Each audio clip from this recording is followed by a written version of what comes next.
Shining the Light with IUMC welcomes you to another Meditate at 8. Lent is a time of reflection and repentance. And repentance sometimes, as we acknowledge our sinfulness and turn to God for forgiveness and healing, brings with it our tears. The word wept is an important one during this season, as it not only reminds us of the sorrow we feel when we disappoint or hurt God and others, but it allows us to remember that Jesus also felt pain and wept tears. The word wept appears several times in the Bible, and each time it carries a powerful message. In the Gospel of John, Jesus wept when he heard that his friend Lazarus had died. He wept in response to death, but he also wept in response to the pain that others were experiencing in the death of their brother and friend.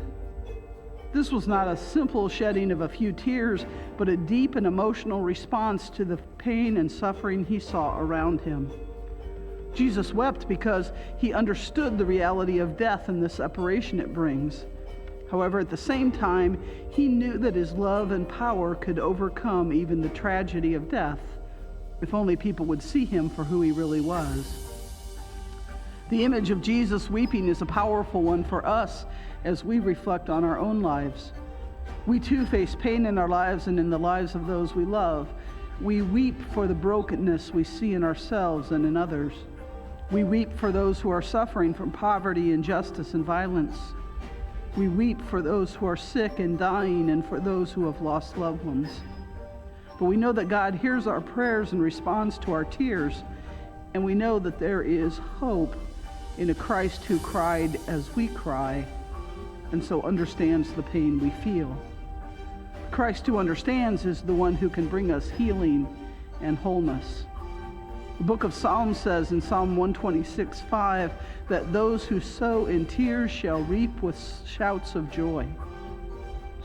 Tears are not, as some believe, a sign of weakness.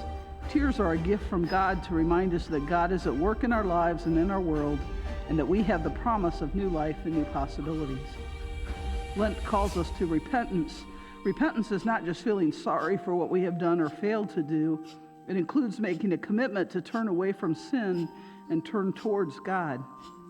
The turning part of repentance isn't always easy, but it's necessary if we want to experience the shouts of joy.